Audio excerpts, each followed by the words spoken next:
You know, you think it's pretty straightforward, a hardwood floor, but there's actually a tremendous amount involved Yes. in owning and maintaining a hardwood floor. Actually, let's talk about that. Oh, yes, please. What is the optimal humidity level to maintain in your home? Calgary is one of the toughest climates in North America for hardwood flooring. We're cold and dry in the winter. We've seen it less than 10% humidity outside in the wintertime. When that happens, it causes issue with your house. It's hard to keep it at a higher humidity level, especially if you do try to keep it high, your windows will sweat, then you got to back it down. We say about 30%, give or take 5%. Okay, if you can keep it close to 30% year round, your floor is not going to move. Okay, your floor will move, expand, and contract, and the only reason for that is too much moisture, humidity, or too little moisture, humidity.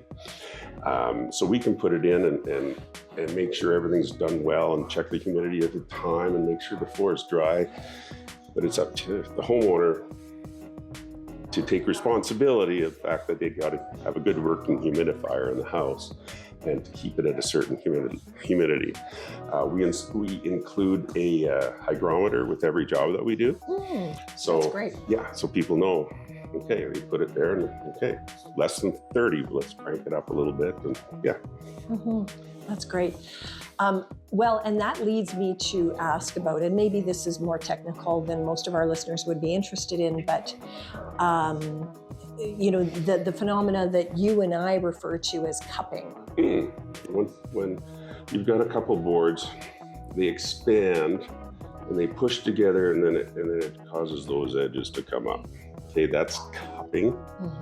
If that floor gets water damaged by a leak or by a fish tank or whatever it is, A dishwasher, the telltale sign, the telltale sign is the floor will cup, and you can feel the edges as you run your hand across it. The wetter it is, the more it's going to cup. If you're lucky, you let it sit for a number of months. We've seen them come and it comes flat. back down, Yes, you got to give it time. If it happens in July, it'll take maybe till Christmas. If it happens at Christmas, it might only be a month because it's so dry in the wintertime. Right. Yeah, more humid in the summer. Maybe you can give our listeners some tips as to which floors might be better suited to pets. Right.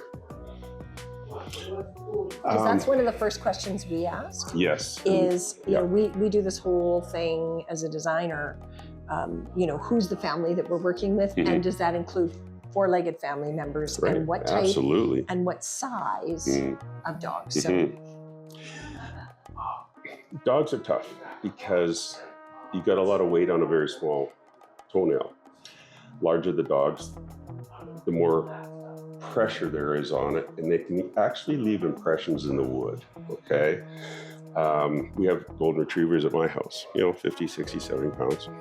So of excitement. And they can tear around and they can leave some scratches. Smaller dogs, if anything, they usually just scratch the surface. The larger dogs will actually leave impressions in the wood. We talked about species before.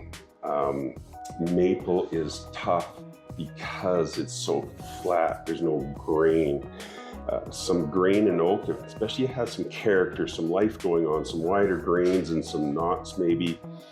You just won't see those dense impression scratches like you will in a smooth floor. Okay, so you can get away with a lot more with something with character than you can with something that's really smooth. Okay. As a homeowner, if you can keep the nails trimmed.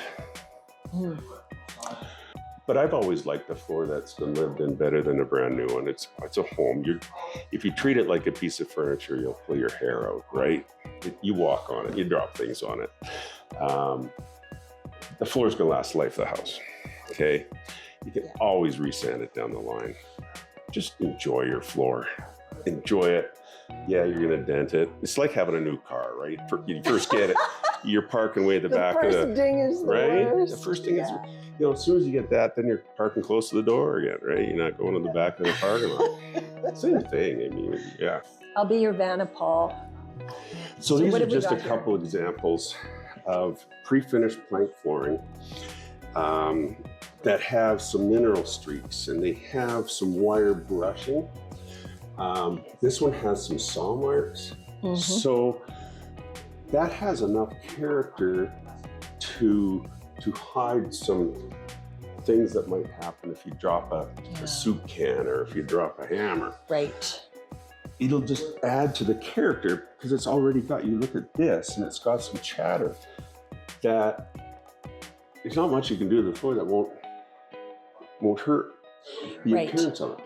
And chatter is literally when the saw appears to have kind of caught the wood and not moved smoothly over it, giving it that character finish. So these are floors that already feel imperfect, that feel, they're not smooth like glass, and they're not going to show every mark like something that is smooth like glass, like the maple floors that you referenced earlier.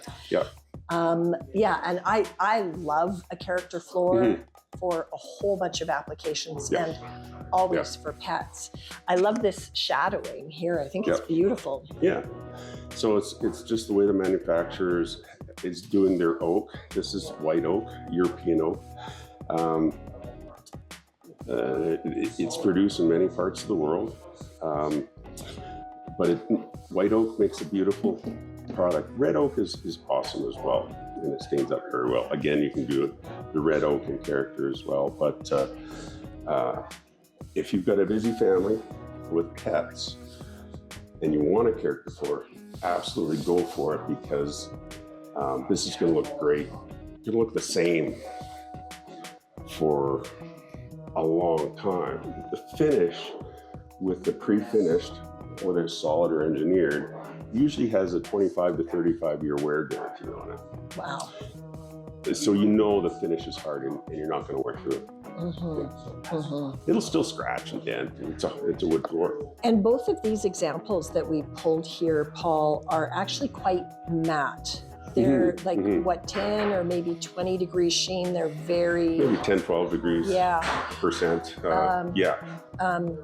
So the reflective quality or the lack of reflective quality, because it's what happens is the light doesn't bounce back because there's no mirror glassy reflection on top of the wood, and that actually contributes to making it a more family-friendly floor. Absolutely. A lot easier to take care of. The shinier the floor, the more you're cleaning it.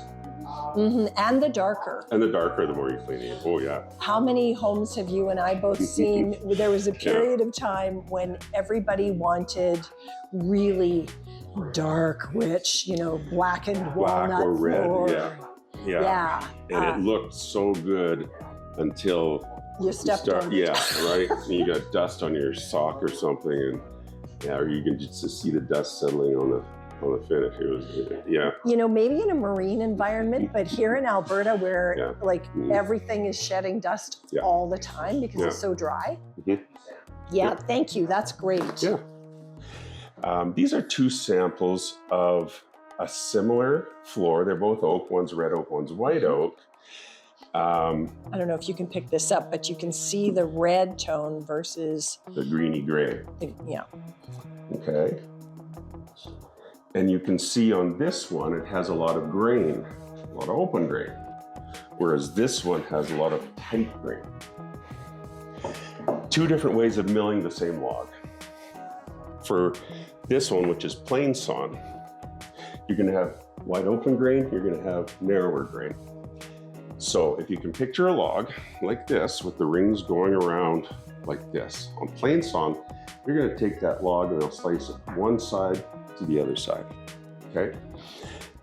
So the boards towards the outside of the log will have very open grain, which is more of this. As you go closer to the center that you're slicing, you're always cutting on the vertical, okay? So it's always going to be a much tighter grain the closer you get to vertical. Right. So you get more tight grain like this. You get the flared quarter cut on the other hand, okay? I'll just put this up here. they'll take the log. Now this is a simple way.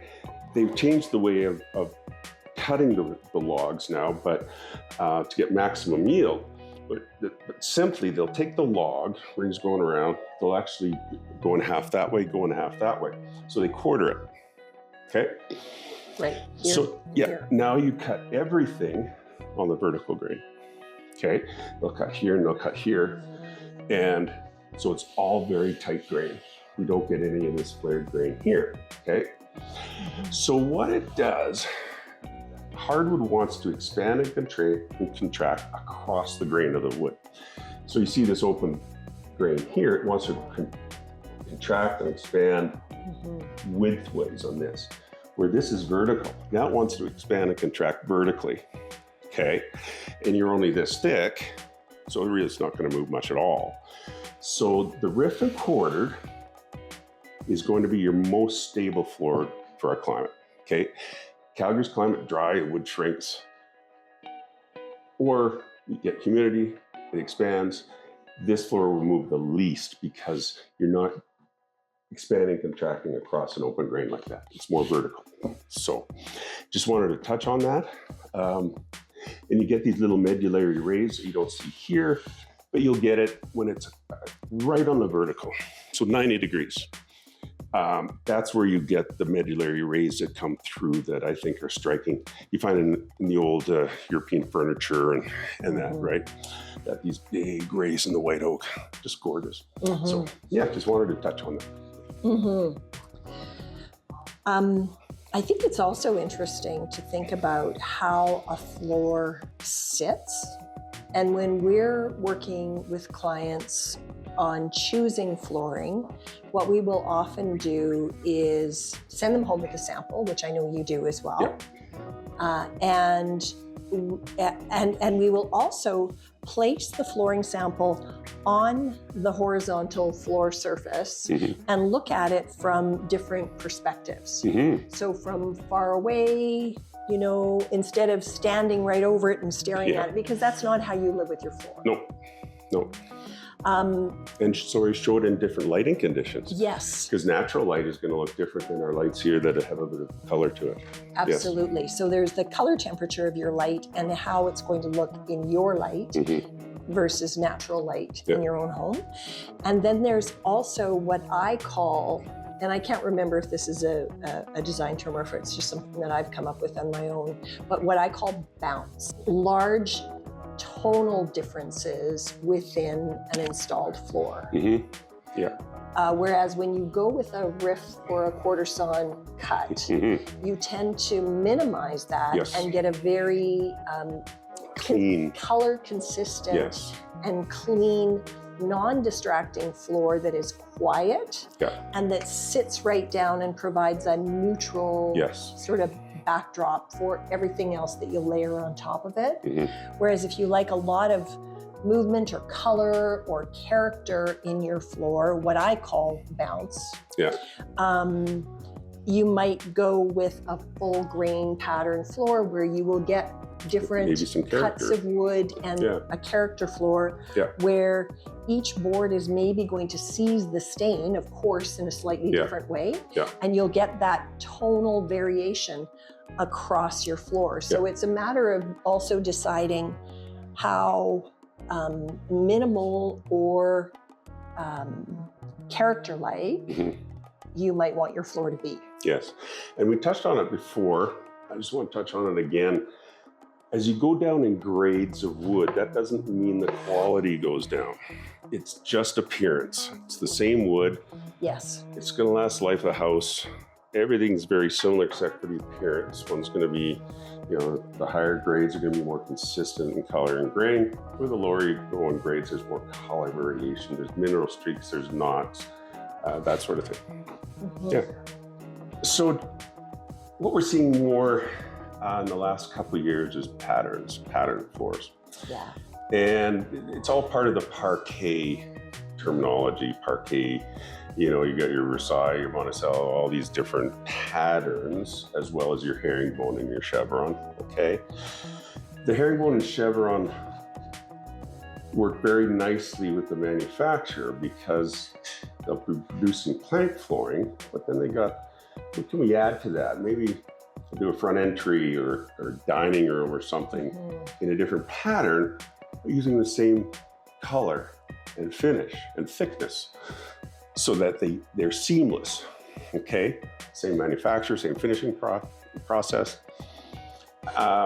So it lends itself beautifully to doing something a little bit different that can be very elegant. And I like to see a whole floor done, not just a room. I love herringbone, it's one of my favorites.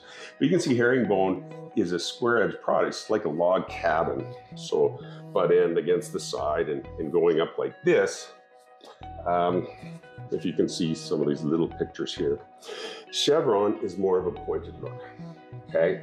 You've got this 45-degree angle on all the pieces. They come together as a point. And so it is a much different look than your herringbone. But it comes down to personal preference.